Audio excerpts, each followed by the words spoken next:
ఇది చెరగని ప్రేమకు శ్రీకారం,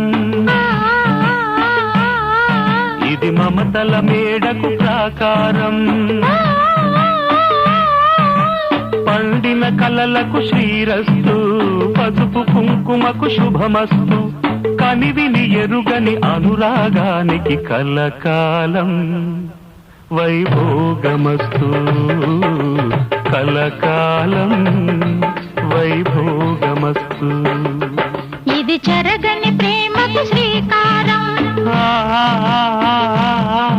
ఇది మమతల